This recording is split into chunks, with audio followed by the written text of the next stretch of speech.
പ്രിയപ്പെട്ട മുഅ്മിനീങ്ങളെ, എല്ലാ വെള്ളിയാഴ്ചയും മുസ്ലിമായ മനുഷ്യനെ വളരെ ശക്തിയായ സുന്നത്താണ് സൂറത്തുൽ കഹ്ഫ് ഓതുക എന്നുള്ളത്. എന്തുകൊണ്ട് സൂറത്തുൽ കഹ്ഫിനെ ഓതാൻ പരിശുദ്ധമായ ഇസ്ലാം ഇത്രത്തോളം നമ്മോട് ആജ്ഞാപിക്കുന്നു എന്നതിൻ്റെ ചരിത്രത്തിന്റെ പിന്നാമ്പുറങ്ങൾ നാം അന്വേഷിക്കേണ്ടതുണ്ട്. മറ്റു സൂറത്തുകളെ പോലെ ആയിരുന്നുവെങ്കിൽ ഒരുപക്ഷെ സൂറത്തുൽ കഹ്ഫിനെ മാത്രം പ്രതിപാദിക്കണമെന്ന് ആജ്ഞാപിക്കുമായിരുന്നില്ല. പക്ഷേ സൂറത്തുൽ കഹ്ഫ് നമുക്കറിയാം, മുൻകഴിഞ്ഞ ഒരാഴ്ചയിൽ നമ്മൾ ചെയ്തു പോയ എല്ലാ ചെറുപാപങ്ങളും പൊറുക്കാൻ അത് കാരണമാകുമെന്ന് അഷ്റഫുൽ ഖൽഖ് മുഹമ്മദ് മുസ്തഫ സല്ലല്ലാഹു അലൈഹി വസല്ലം തങ്ങൾ അതിനെ പവിത്രതയുള്ള സമയം സുബ്ഹിയുടെ സമയമാണ്. സുബ്ഹി നമസ്കാരത്തിന് ശേഷം അത് ചൊല്ലലാണ്, അല്ലെങ്കിൽ സുബ്ഹി ബാങ്കിന്റെയും നമസ്കാരത്തിന്റെയും ഇടയിൽ അത് തീർക്കലാണ് എന്നൊക്കെ പണ്ഡിതന്മാർ പറയാറ്. എന്നിരുന്നാലും ആ വിശുദ്ധമായ സൂറത്ത് എല്ലാ വെള്ളിയാഴ്ചയും ഒരു മുഅ്മിന് പതിവാക്കൽ സുന്നത്താണ് എന്ന് പറയുന്നതിന്റെ പൊരുൾ നമുക്കറിയാം. അതിൽ മഹത്തായ സൂറത്തുൽ കഹ്ഫിൽ പ്രതിപാദിക്കുന്നത് 7 ചെറുപ്പക്കാരെ കഥയാണ്. ഗുഹാവാസികളായ ഒരു രാജ്യത്ത് നിന്ന് ഓടിപ്പോയി ഒരു ഗുഹയിൽ അഭയം തേടിയ അവർക്ക് കാവൽ നിന്ന പിച്ചുമീർ എന്ന നായയടക്കം പ്രതിപാദിക്കുന്ന വളരെ പ്രസിദ്ധമായ കഥയാണ് സൂറത്തുൽ കഹ്ഫിലൂടെ അല്ലാഹു പറയുന്നത്. നഹ്നു നഖ്സു ബിൽ ഹഖ് ഇന്നഹും ഫിത്യത്തുൻ ആമനു എന്ന് തുടങ്ങുന്ന മഹത്തായ അങ്ങനെ പറഞ്ഞു വരുന്ന ചരിത്ര സംഭവം. ഒരു ജനത വളരെ ധാർമ്മികതയിൽ കൂപ്പുകുത്തി നിൽക്കുമ്പോൾ യുവാക്കളെ നിങ്ങൾ സന്നദ്ധരാവുക, നിങ്ങൾ ഒരുങ്ങി തയ്യാറാവുക എന്ന് ആജ്ഞാപിക്കുന്ന കഥയാണ്. പലപ്പോഴും സമൂഹം ധാർമ്മികതയിലും അത് മത ഭൗതിക ജ്ഞാന മേഖല പ്രസംഗം ചെയ്യപ്പെടുന്ന ഏത് രംഗമാകട്ടെ, അവിടെയൊക്കെ നിങ്ങൾ ഉറങ്ങിക്കിടക്കാതെ നിങ്ങൾ സമൂഹത്തിന് മുന്നിൽ ആജ്ഞാപിക്കുന്ന നേതൃത്വം കൊടുക്കുന്ന യുവപുരുഷന്മാരായി കടന്നു വരൂ എന്ന് വളരെ വിശാല മനസ്കതയോടെ എടുത്തു പറയുന്ന ചരിത്ര സംഭവമാണ് സൂറത്തുൽ കഹ്ഫ്. നഹ്നു നഖ്സു, അല്ലാഹു പറയാം, നഹ്നു നഖ്സു, നമ്മളൊരു കഥ പറഞ്ഞു തരാം. എങ്ങനത്തെ കഥയാണ്? ഇന്നഹും ഫിത്യ, ഒരു കൂട്ടം ചെറുപ്പക്കാരുടെ കഥ. ആ ചെറുപ്പക്കാര് 7 പേരാണ്. അവരുടെ പ്രത്യേകത എന്ന് പറഞ്ഞാൽ ആ ഗുഹാവാസികളെ കുറിച്ചാണ്. അവർ സമൂഹത്തിൽ നിന്ന് ഒറ്റപ്പെട്ടു പോയി. എന്തിന്റെ പേര്? സമൂഹത്തിൽ ധാർമ്മികത നിലനിർത്തണമെന്ന് അവിടുത്തെ രാജാക്കന്മാരുടെയും പ്രമാണിമാരുടെയും പ്രമുഖന്മാരുടെയും മുന്നിൽ ദാർഷ്ട്യ ചിന്തയോടെ അവർ പോയപ്പോ ആ 7 ചെറുപ്പക്കാർ ഗുഹയിൽ ചെന്ന് അഭയം തേടുകയുണ്ടായി. ആ സമയത്ത് അതിന്റെ തഫ്സീറുകൾ പരിശോധിച്ചാൽ മഹാനായ ഖുതുബി റഹ്മത്തുള്ളാഹി അലൈഹി വളരെ തഫ്സീർ ആധികാരികമായി പ്രബലമാക്കപ്പെടാൻ പറ്റുന്ന ഒരു പണ്ഡിതനാണ് മഹാനായ ഖുതുബി റഹ്മത്തുള്ളാഹി അലൈഹി. മഹാനായ ഖുതുബി റഹ്മത്തുള്ളാഹി അലൈഹി ആ ആയത്തിന്റെ തഫ്സീറിൽ അവിടുത്തെ നായയെപ്പോലും, അവർക്ക് കാവൽ നിന്ന് പോയ നായയെപ്പോലും പിന്നെ പ്രശംസിക്കുന്നുണ്ട്. മനുഷ്യൻ, ഒരു മുസ്ലിമായ മനുഷ്യൻ തൊട്ടാൽ 7 പ്രാവശ്യം കഴുകണമെന്ന് വിധി എഴുതിയ ഒരു നായ അവിടെ പരിശുദ്ധമാക്കപ്പെടുകയാണ്. ആ നായയെ പിന്നീട് ആ നായ ഇങ്ങനെ അവരുടെ പിന്നാലെ ഇവർ ഗുഹയിലേക്ക് കടന്നു പോകുമ്പോൾ ഇവർക്ക് പിന്നാലെ ഈ നായയും കടന്നു വരികയാണ്. ഈ 7 ചെറുപ്പക്കാർ കല്ലെടുത്ത് ആട്ടി ഓടിക്കാൻ ശ്രമിക്കുമ്പോഴും എന്നെ നിങ്ങൾ കല്ലെറിയരുത്. ആ നായ സംസാരിച്ചുകൊണ്ട് ഇന്നി ഉഹിബ്ബു അഹിബ്ബല്ലാഹ്, ഞാൻ തീർച്ചയായും നിങ്ങളെ ഇഷ്ടപ്പെടുന്നുണ്ട്. കാരണം നിങ്ങൾ അഹിബ്ബല്ലാഹ്, അല്ലാഹുവിനെ സ്നേഹിച്ചതിന്റെ പേരിലാണ് സമൂഹത്തിൽ നിന്ന് നിങ്ങൾ മാറുന്ന സമുദ്ധാരണം വേണമെന്ന് ചിന്തിച്ചത്. അതിന്റെ പേരിലാണ് നിങ്ങൾ ഇങ്ങനെ ഗുഹയിലേക്ക് കടന്നു പോകുന്നത്. അതുകൊണ്ട് നിങ്ങൾ എന്നെ ആട്ടി ഓടിക്കരുത് എന്ന് പറയുന്നുണ്ട്. എന്റെ പ്രിയപ്പെട്ട സഹോദരങ്ങളെ, മഹാനായ പ്രവാചകൻ നബി മുഹമ്മദ് മുസ്തഫ സല്ലല്ലാഹു അലൈഹി വസല്ലമ തങ്ങൾ പറയുന്നുണ്ട്, ലോകാവസാനം അടുക്കുമ്പോൾ ഒരു പറ്റം ഇമാമുകൾ ഉമ്മത്തിന്റെ നേതൃപദവിയിലേക്ക് കടന്നു വരുമ്പോൾ അവരും ഇങ്ങനെയുള്ള ധാർമ്മികത നിലനിർത്തണമെന്ന് കഴിഞ്ഞു പോയ സഞ്ചരിതരായ പൂർവ്വ പിതാക്കന്മാർ നിലനിർത്തിയ ആ പാതയെ അതുപോലെ തന്നെ നിലനിർത്തണമെന്ന് ആഗ്രഹിക്കുന്ന ഈ സൂറത്തുൽ കഹ്ഫിൽ പറഞ്ഞ ഈ 7 ചെറുപ്പക്കാരെ പോലെയുള്ള ആളുകളായിരിക്കുമെന്ന് അഷ്റഫുൽ ഖൽഖ് മുഹമ്മദ് മുസ്തഫ സല്ലല്ലാഹു അലൈഹി വസല്ലം. നിങ്ങൾ നോക്കൂ, വകൽബുഹും ബാസിത്തുൻ, ആ നായെ പ്രശംസിച്ചുകൊണ്ട് സൂറത്തുൽ കഹ്ഫ് തന്നെ പറയാം, വകൽബുഹും ബാസിത്തുൻ ദിറാഇഹി ബിൽ വസീദ്. ആ ഗുഹയുടെ മുന്നിൽ ഇങ്ങനെ ഇവർക്ക് കാവൽ നിൽക്കാൻ ആ നായ എന്തിനു വേണ്ടി? ഇന്നി ഉഹിബ്ബു അഹിബ്ബാ അല്ലാഹ്, നിങ്ങൾ അല്ലാഹുവിനെ ഇഷ്ടപ്പെടുന്നവരാണ്. ധാർമ്മികതയിൽ മൂല്യം ചുറ്റി കടന്നു വരുമ്പോൾ അതിനെതിരെ നിങ്ങൾ പ്രതികരിച്ചവരാണ്. എല്ലാവരും ഒഴുക്കിനൊപ്പം നീന്താൻ എളുപ്പമാണ്, പക്ഷേ ആ ഒഴുക്കിനൊപ്പം നീന്തിയവരാരും ചരിത്രം സൃഷ്ടിച്ചിട്ടില്ല. പിന്നെ ചരിത്രം സൃഷ്ടിച്ചവരാരാണ്? ആ ഒഴുക്കിനെതിരെ നീന്തിയവരാണ്. ഒഴുക്കിനൊപ്പം നീന്താൻ വലിയ പ്രയാസമില്ല. പക്ഷെ നിങ്ങൾ നോക്കൂ, ഒരു സമൂഹം മുഴുവൻ കുത്തൊഴിഞ്ഞ് കടന്നു പോകുമ്പോ ആ കൂട്ടത്തിൽ ഈ യുവകോമളങ്ങൾ, ചെറുപ്പക്കാർ ഞങ്ങൾ അതിൽ ഭാഗമാക്കുകയില്ല, കാരണം ഞങ്ങൾ അല്ലാഹുവിനെ മാത്രമേ ആരാധിക്കൂ എന്ന് ഉറപ്പു നൽകിയവരാണ്. നബി സല്ലല്ലാഹു അലൈഹി വസല്ലം തങ്ങൾ അവസാന കാലഘട്ടത്തിൽ ഇത്തരം യുവ ചെറുപ്പക്കാർ സമുദായത്തിന്റെ നേതൃപദവിയിലേക്ക് കടന്നു വരുന്ന ഒരു കാലഘട്ടം വരുമെന്ന് മുന്നറിയിപ്പ് നൽകിയിട്ടുണ്ട്. ഇതൊക്കെ വളരെ നമ്മൾ ചിന്തിക്കേണ്ട കാര്യമാണ്. രണ്ടാമത് പറഞ്ഞത്, നിങ്ങൾ ലോകാവസാനമാകുമ്പോൾ കയ്യിൽ ഒരു ചെടിയുണ്ടെങ്കിൽ പോലും, ഇതാ ലോകാവസാനം ഇപ്പോൾ നടക്കാൻ പോവുകയാണ് എന്ന് അറിഞ്ഞാൽ പോലും നിങ്ങളുടെ കയ്യിൽ ഒരു ചെടിയുണ്ടെങ്കിൽ ആ ചെടി നടണമെന്നാണ്.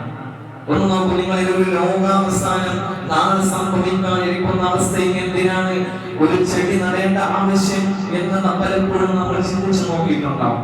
പക്ഷേ ഒരു പ്രകൃതിയെ നമ്മൾ എങ്ങനെ കൂട്ടുപിടിച്ച് മുന്നോട്ട് പോകണമെന്നാണ് അതിന്റെ മെസ്സേജ്. അതുകൊണ്ട് തന്നെ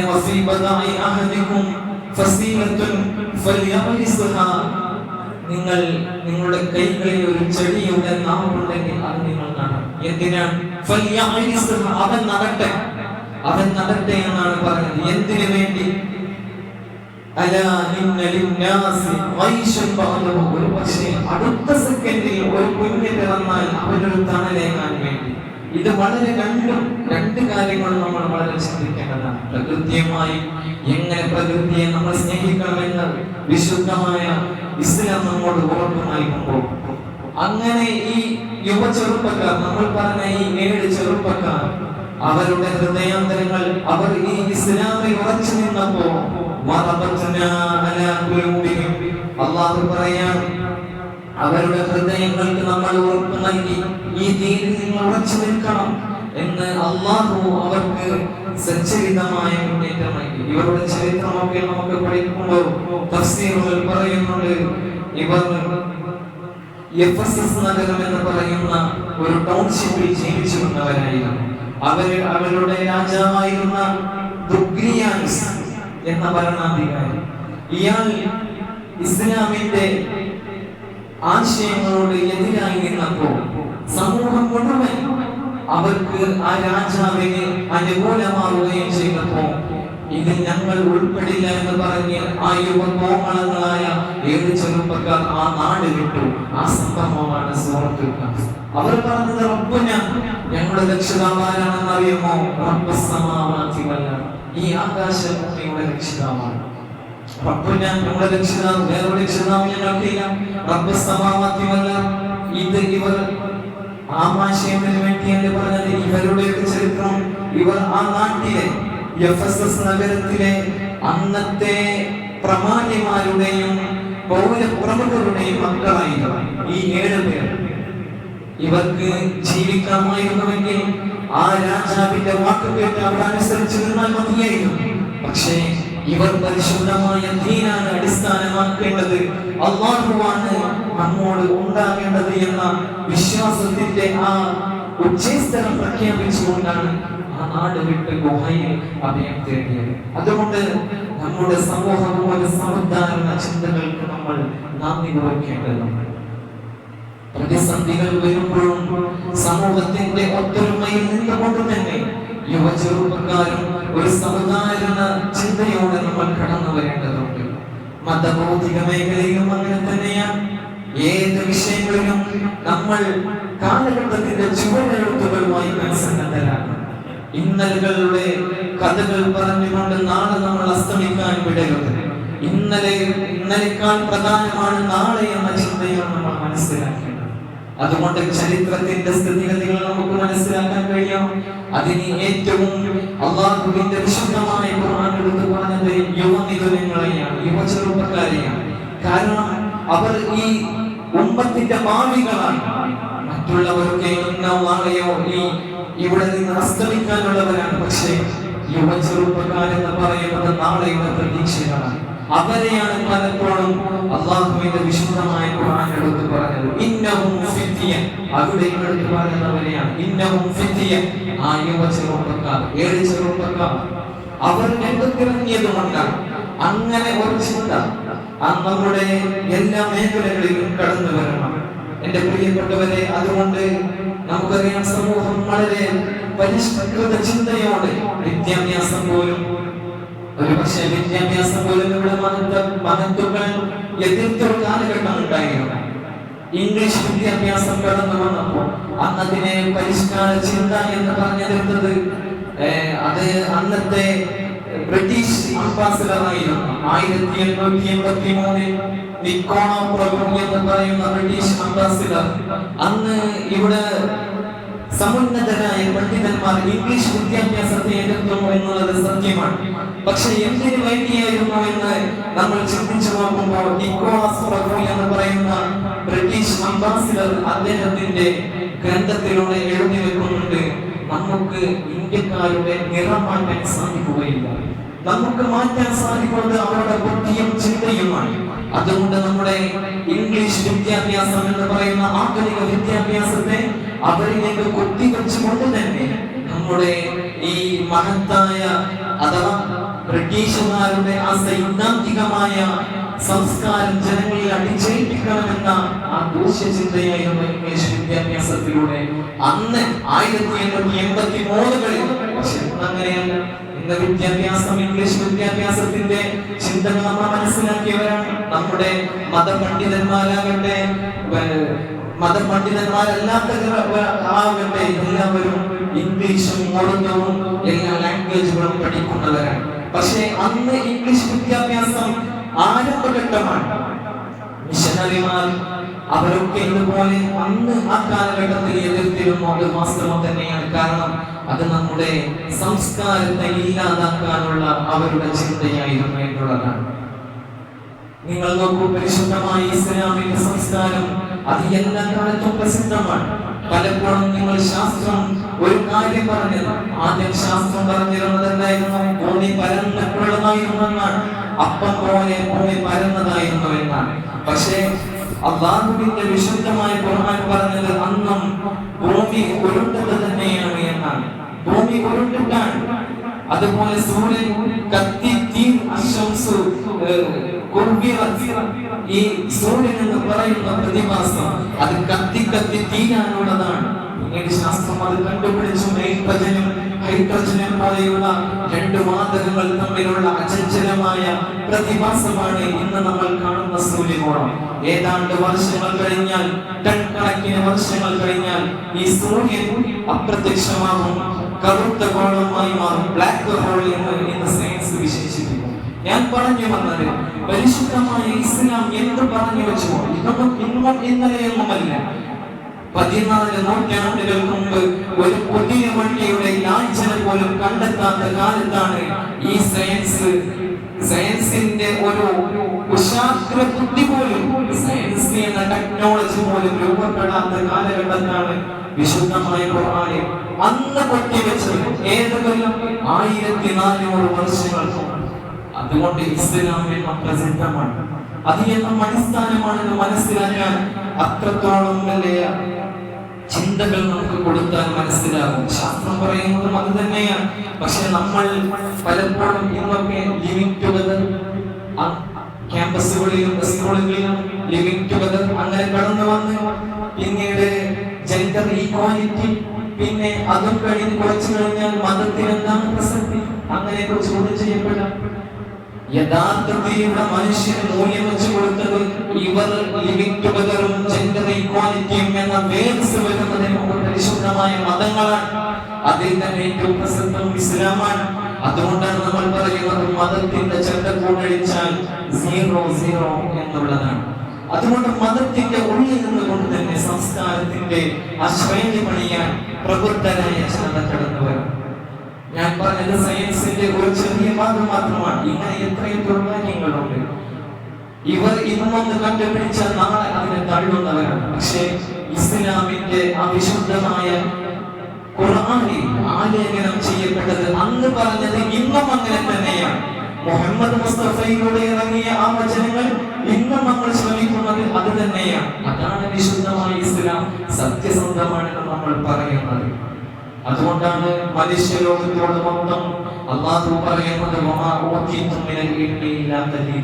നിങ്ങൾക്ക് വളരെ കുറച്ച് മാത്രമേ നൽകിയിട്ടുള്ളൂ, ഇനി നിങ്ങൾക്ക് പഠിക്കാനുണ്ട്, ഒരുപാട് പഠിക്കാനുണ്ട്. ഇന്ന് പറഞ്ഞതാവുകയില്ല, ഒരുപക്ഷെ നിങ്ങൾക്ക് കൂടുതൽ ഗവേഷണങ്ങൾ കണ്ടെത്തിയാൽ മനസ്സിലാവും. ഒരു കാലഘട്ടം വരെ സൂര്യന്റെ ചുറ്റും സൗരയൂഥങ്ങൾ മാത്രമായിരുന്നു എന്ന് ശാസ്ത്രം പറഞ്ഞിരുന്നുവെങ്കിൽ ഏതാണ്ട് കഴിഞ്ഞ കൊല്ലം സൗരയൂഥങ്ങളുടെ 1000 കോടിക്കണക്കിന് സൗരയൂഥങ്ങളുണ്ടെന്ന് ശാസ്ത്രം കണ്ടെത്തി. അതാണ് നിങ്ങൾക്ക് വളരെ തുച്ഛമായ അറിവുകളാണുള്ളത്. പിന്നീട് നിങ്ങൾ അതിലേക്ക് കണ്ടെത്തുമെന്നാണ് പറയുന്നത്. അനന്തമന്യാതമവർണ്ണനീയം ഈ ഗോളം തിരിയുന്ന മാർഗം അതിലെങ്ങാനിരിക്കുന്ന മർത്യൻ നീ എന്ത് കണ്ടു? മലയാളത്തിന്റെ കവി പറഞ്ഞതാണ്. എത്രയോ വർണ്ണനീയമാണ് പ്രപഞ്ചം എന്ന് പറയുന്നത്. അതിന്റെ ഏതൊരു ഭാഗത്ത് നിൽക്കുന്ന മർത്യൻ മനുഷ്യൻ നീ കണ്ടത് വെറും ഈ ഭൂമിയാകുന്ന ഈ ദുനിയാവിലെ ഒരു മുട്ടുസൂചിയിൽ ഇരിക്കുന്ന ഒരു കേന്ദ്രബിന്ദു മാത്രമാണ് നീ, മറ്റൊന്നും നീ കണ്ടിട്ടില്ല എന്ന് പറയുകയാണ്. അതുകൊണ്ട് പ്രിയപ്പെട്ട സഹോദരങ്ങളെ, വളർന്നു വരുന്ന സാമൂഹിക ധാർമ്മിക ചിന്തയിൽ നമ്മൾ പങ്കാളികളാണ്. പ്രത്യേകിച്ച് യുവ ചെറുപ്പക്കാരെ ഉയർന്നെഴുന്നേൽക്കാൻ നമുക്ക് സമയമായിരുന്നു. മതബൗദ്ധിക വിദ്യാഭ്യാസ രംഗത്ത് നിങ്ങൾ നോക്കൂ, ഇവിടെ നാഷണൽ എഡ്യൂക്കേഷൻ പോളിസി എന്ന് പറയുന്ന ഒരു പുത്തൻ സമ്പ്രദായം നടപ്പിലാക്കുന്ന വാർത്തകളെല്ലാം പറഞ്ഞിട്ടുണ്ടാവും. അതിനെക്കുറിച്ച് നമ്മൾ ബോധവാന്മാരാകണം. എന്താണ് നാഷണൽ എഡ്യൂക്കേഷൻ പോളിസി? ഓരോ സംസ്ഥാനത്തിനും അവരുടേതായ ചരിത്രങ്ങൾ ഉല്ലേഖനം ചെയ്യപ്പെട്ട ഹിസ്റ്ററി പാഠപുസ്തകങ്ങളാണ് ഇന്നേ വരെ നമ്മൾ കാലഘട്ടത്തിൽ നമ്മുടെ മക്കൾ പഠിച്ചിരുന്നത്. എന്നാൽ ഇനി മുതൽ ഒരു ദേശീയ വിദ്യാഭ്യാസ നയം എന്ന് പറഞ്ഞ് നമുക്കറിയാം, പലപ്പോഴും നമ്മളൊക്കെ പഠിച്ചു വെച്ച ഇവിടെ മാസ്കോട് നമ്മൾ കടന്നു വന്നപ്പോൾ അതിനെതിരെ ശബ്ദിച്ചിരുന്ന മഹാനായ ഹാഫി മുഹമ്മദിന്റെ ചരിത്രം നമ്മൾ പഠിച്ചത് നിങ്ങൾക്കൊന്നറിയാം. അതുപോലെ തന്നെ സൈനുദ്ദീൻ മഖ്ദൂം, അവരിലൂടെ കുഞ്ഞാലി മരക്കാർമാർ, അങ്ങനെ ഇവിടെ ആലി മുസ്ലിയാരും അവരുടെ ഒരു ചരിത്ര സംഹിത തന്നെ നമ്മുടെ മക്കൾ ഈ കാലഘട്ടം വരെ പഠിച്ചിരുന്നു. എന്നാൽ പുതിയ ദേശീയ വിദ്യാഭ്യാസത്തിന്റെ നയത്തിന്റെ ഭാഗമായി ഇനി അതൊക്കെ പാഠബുക്കുകളിൽ നിന്ന് നീക്കം ചെയ്യപ്പെടുകയാണ്. നമ്മൾ ബോധവാന്മാരാകണം. ഈ ചരിത്രം നമ്മുടെ പുതുതലമുറ അറിഞ്ഞിട്ടില്ലെങ്കിൽ എങ്ങോട്ടാണ് സമൂഹത്തിന്റെ സമുദായത്തിന്റെ ഈ സാംസ്കാരിക കേരളത്തിന്റെ പോക്കിയും നമ്മൾ പലപ്പോഴും ചിന്തിക്കേണ്ടതുണ്ട്. നമുക്ക് നമ്മുടെ നിലനിൽപ്പിന് ഇവിടെ അഹോരാത്രം പരിശ്രമിച്ചവരാണവർ. അതുപോലെ തന്നെ ഇനി ഒരു പക്ഷേ നമുക്ക് പറയാൻ സാധിക്കില്ല, മഹാത്മാഗാന്ധി ഒരു പക്ഷേ വരും തലമുറ പറയും അതൊരു പഞ്ചായത്ത് പ്രസിഡന്റ് ആയിരുന്നു എന്ന്. ഒരു പക്ഷേ ചരിത്രങ്ങൾ അങ്ങനെ വളച്ചൊടിക്കുകയാണ്. അതുകൊണ്ട് ഈ പാഠപുസ്തക പരിഷ്കാരങ്ങൾ പോലും, ഇത് ഞാൻ ചെറിയ ഉദാഹരണങ്ങൾ പറഞ്ഞതാണ്.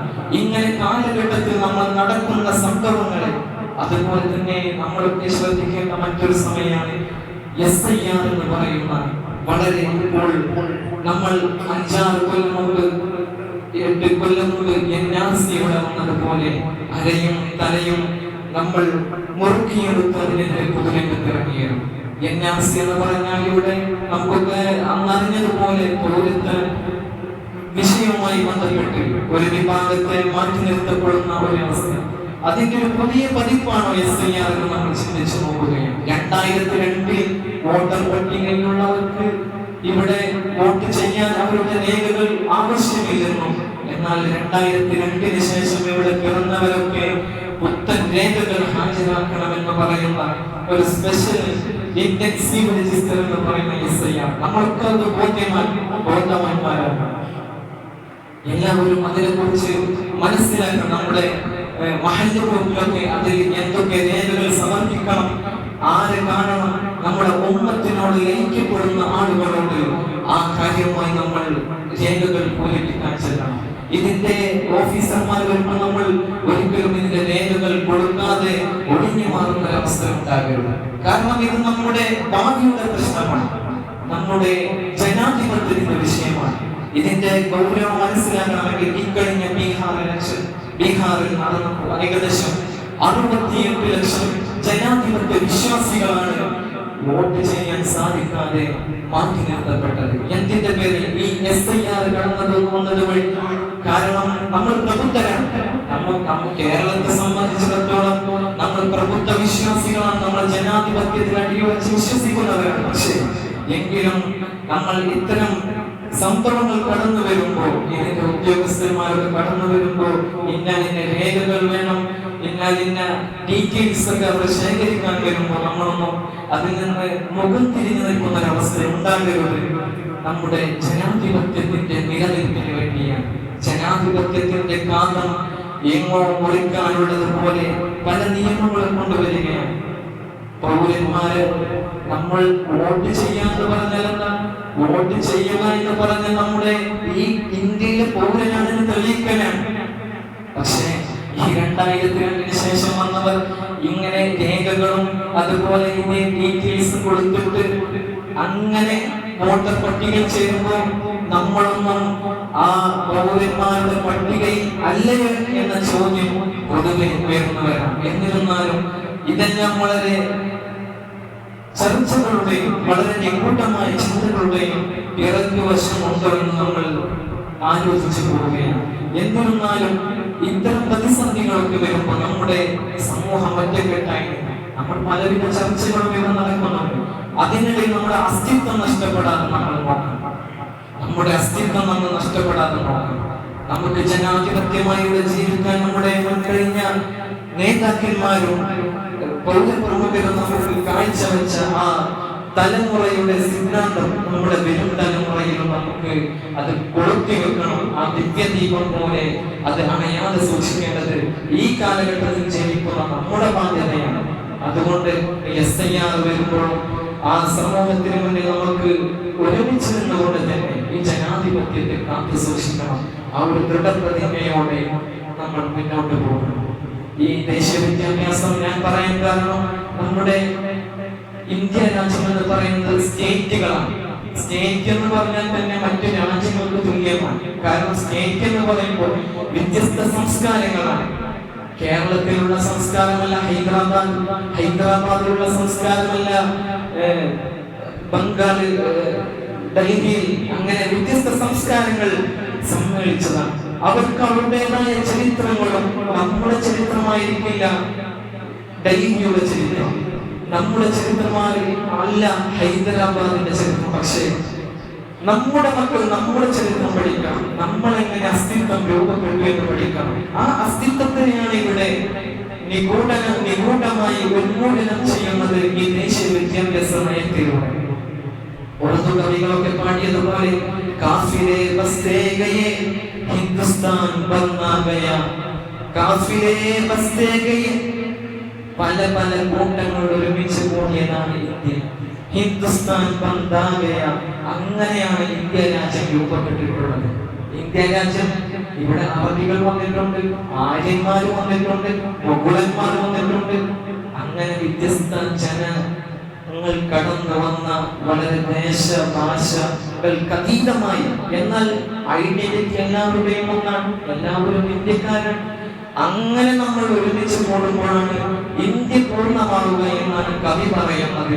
എന്നിരുന്നാലും ആ ചരിത്രത്തെ നമ്മൾ തിരസ്കരിക്കുമ്പോൾ, മാറ്റി നിർത്തുമ്പോൾ നമ്മുടെ വരും തലമുറ, ഞാൻ പറഞ്ഞതുപോലെ ഒരു പക്ഷേ ഭാവിയിൽ ഗാന്ധിജി ആരായിരുന്നു എന്ന് ചോദിച്ചാൽ നമ്മുടെ മക്കൾ ചിലപ്പോൾ പറയും അതൊരു പഞ്ചായത്ത് പ്രസിഡന്റ് ആയിരുന്നു.